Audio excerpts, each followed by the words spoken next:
Raised by wolves with canine DNA in his blood, having trained more than 24,000 pets, helping you and your fur babies thrive. Live in studio with Will Bangura, answering your pet behavior and training questions. Ladies and gentlemen, please welcome your host and favorite pet behavior expert, Will Bangura. Would you like to go on, Wookie? Y'all ready for this?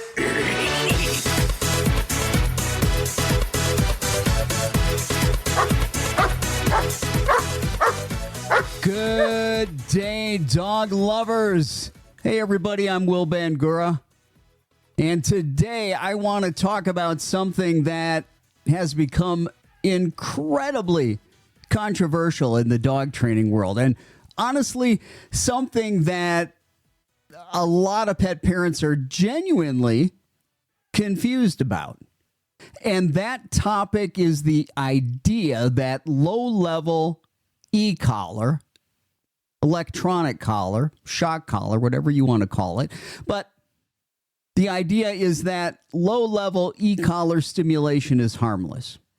Now, before we get into this, I want to say something really important.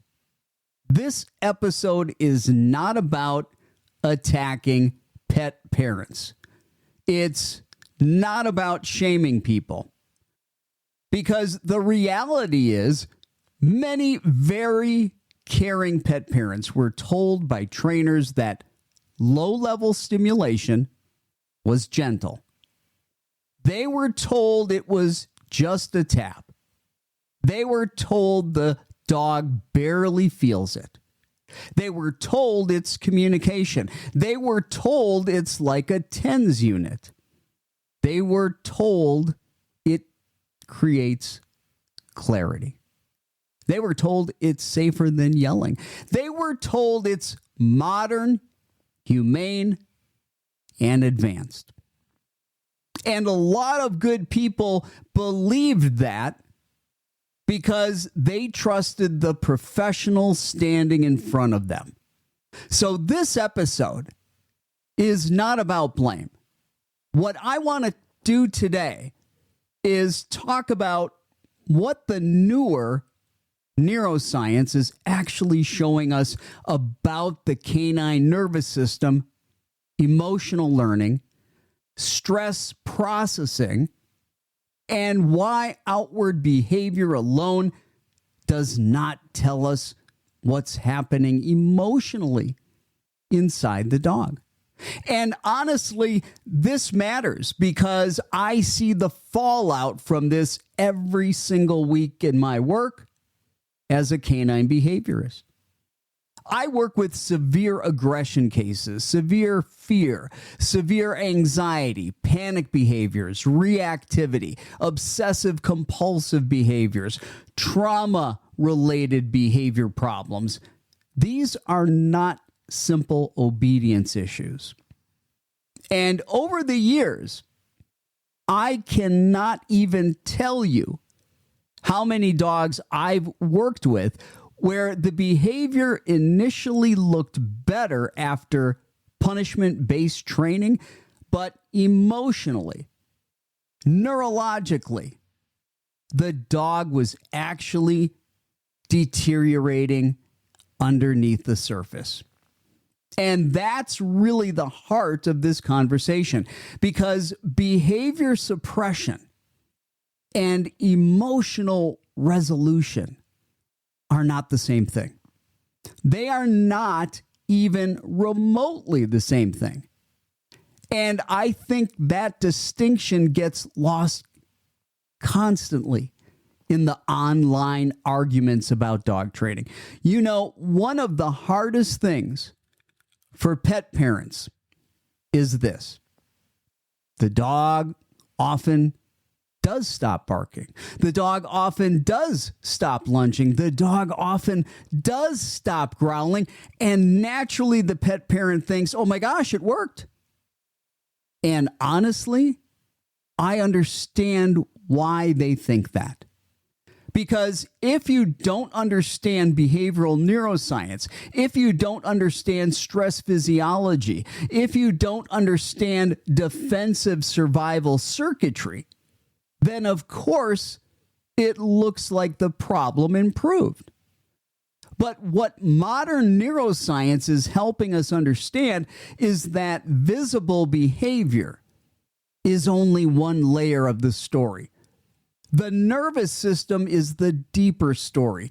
And this is where things start getting really important, because one of the arguments you hear constantly is, well, I only use the e-collar on a very low level, or my dog looks happy, or my dog is wagging its tail, or my dog gets excited when the collar comes out. And people use those observations as proof that the stimulation cannot possibly be aversive.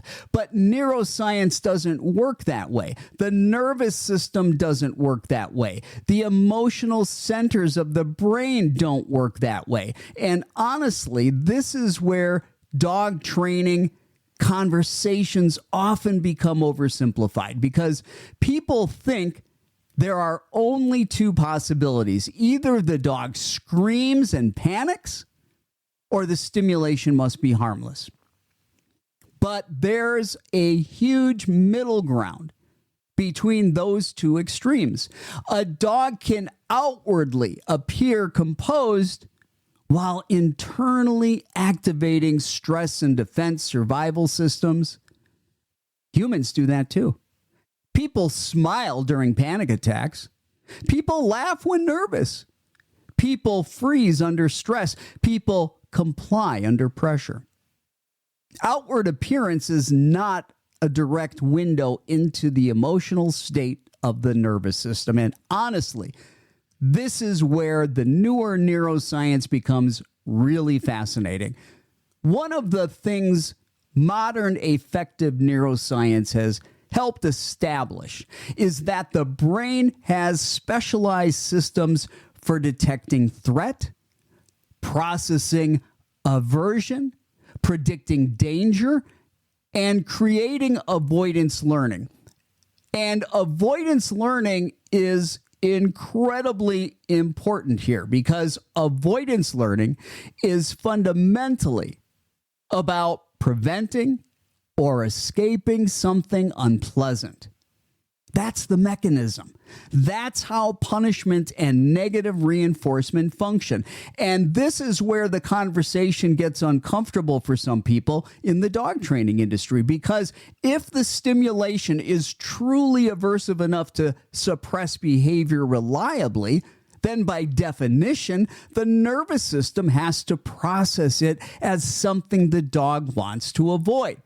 That's literally how the learning process works. Otherwise, punishment wouldn't function. Negative reinforcement would not function. The dog would have no reason to change behavior. And I think sometimes people try to escape this reality semantically. They'll say, well, it's not painful, or it's just information, or it's communication.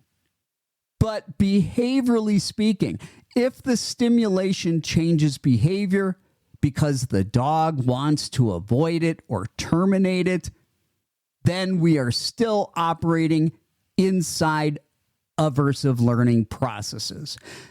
That's just textbook behavioral science, folks. And again, this is where the neuroscience matters, because the nervous system does not care what label humans put on something. The nervous system responds to biological significance: threat, relief, safety, danger, prediction, uncertainty. That's what matters to the brain. And one of the things I think is critically important is understanding that stress responses are not always dramatic. Sometimes they're subtle. Sometimes they're chronic. Sometimes they accumulate slowly over time. Sometimes they show up as hypervigilance. Sometimes increased anxiety. sometimes generalized fear, sometimes redirected aggression, sometimes learned helplessness, sometimes emotional shutdown, sometimes compulsive behaviors, sometimes conflict behaviors, sometimes deteriorating resilience. And sometimes the dog simply becomes behaviorally inhibited. And behaviorally inhibited dogs often get misinterpreted as trained. That's a really important point. A quiet dog is not automatically an emotionally healthy dog. A compliant dog is not automatically a relaxed dog. A dog that stopped reacting is not automatically a dog that feels safe. And honestly, I think that's one of the biggest misunderstandings in the entire dog training industry. People are evaluating training success almost entirely through outward operant behavior while ignoring emotional state. But emotions drive behavior. Emotional learning matters. Conditioned emotional responses matter. And if you suppress outward warning signals without changing the underlying emotional state, you can create a very dangerous situation, because now you may have a dog that still feels fear, anxiety, or threat, but no longer communicates clearly. And that's where some dogs become incredibly unpredictable. Now, another argument people often make is, well, if the dog knows how to turn the stimulation off, then it's not stressful. And again, this is where neuroscience gets oversimplified online. Predictability and controllability can reduce stress intensity in some contexts. That's true. But reducing stress does not magically make something non-aversive. Those are not the same thing. A predictable aversive is still aversive. The nervous system can adapt to recurring aversive experiences while still processing them as biologically negative or a threat. And honestly, this matters because there's a huge difference between less stressful and not stressful. These are not interchangeable concepts.